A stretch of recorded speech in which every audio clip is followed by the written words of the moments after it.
Alright, welcome to another edition of JTJU, where we all try to be just a little better at the game of Clash of Clans.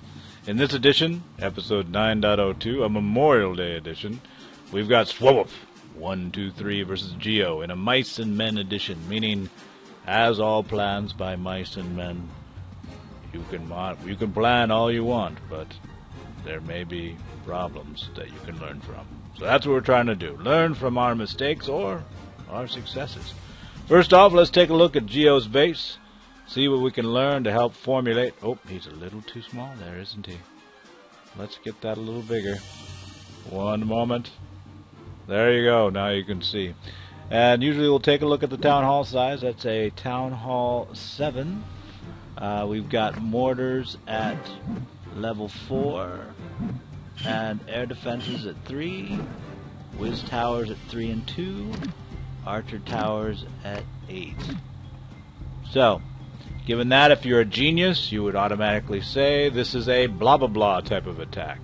However, we're not geniuses, and nor, unlike Geo, part of the Reasoners clan, because probably they're full of geniuses, they are Reasoners. We cannot do that. We're not that smart, or at least I cannot, so we go to more of an anal approach. We actually chart it out a little bit so we can see it visually.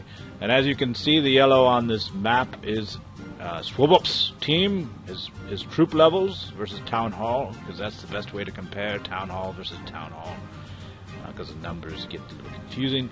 So he's basically at a Town Hall 7 for most of his troops running across this line here. And his target, Geo, is actually bouncing around between 6 and 7 for his ground air type work, but his primary air defense, Breath of Despair, is 2 levels below the Town Hall 7. So it's clearly, we've now caught up with the brilliant people in the group.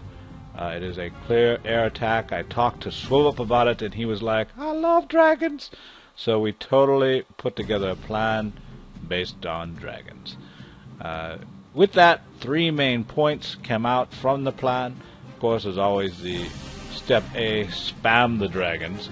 But in this case, we'll actually hold back 2, because one of the things you'll notice with dragons is they tend to move laterally. They tend not to go to the center as easily as you'd like, even with this rage spell, leaving you exposed to, like, this air defense tower back here, or potentially this one, even worse.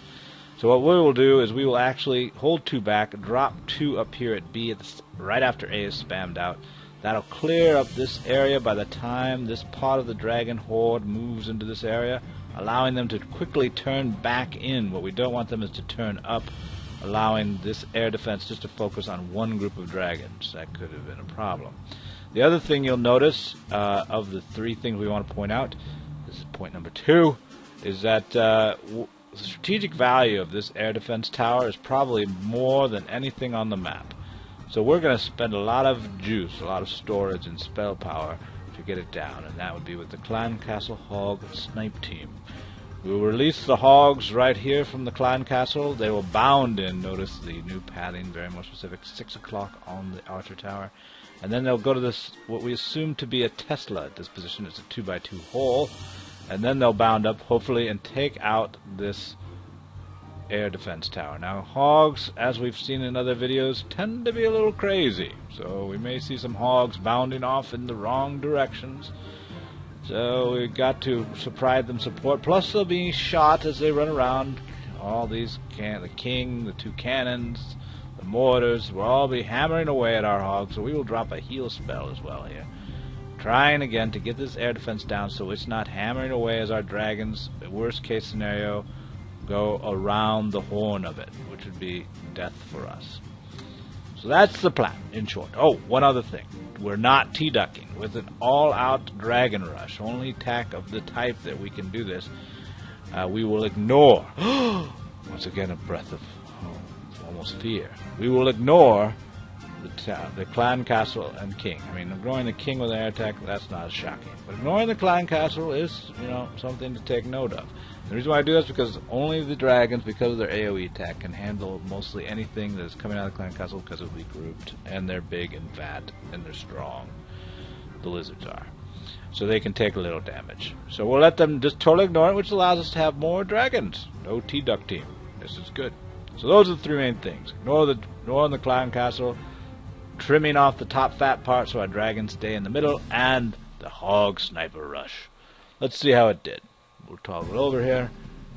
As you can see already, that went pretty well because the replay says 3 stars, so woot! Reason on that reason is. Well, let's take a look at the replay anyway. So we'll zoom out. There's the spam of the dragons. The clan castle troops come out. And as expected, the dragons handle it. We would like to see B, the trim troop, come down, but instead he drops the hogs. Look at the crazy hog going way right and another hog going left.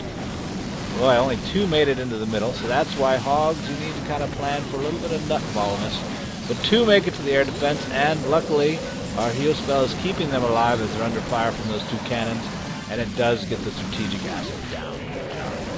We finally Svop did get the dragons up at the top moving. Notice how it turned the dragons back in that were below them, so that's good as well. And really, I think it's over at this point. It's over, baby! The reasoners knew that. They reasoned that right away as soon as they saw the spam of the dragons moving to the property. So, once again, 3 main things to think about with dragons potentially in your next attack. 1, you can ignore this clan castle. 2, try to use your clan castle troops, yours, not theirs, to a strategic asset, probably the air defense tower, using a heal support if needed. It can provide you great help in the long run. And then lastly, you might want to use 1 dragon, maybe 2, to trim a bulging area from near your main spawn point so that they don't swing wide. You want to control the pathing, get it more centralized to allow them to get to the main targets of the run. That'll do it. Till next time, clash on.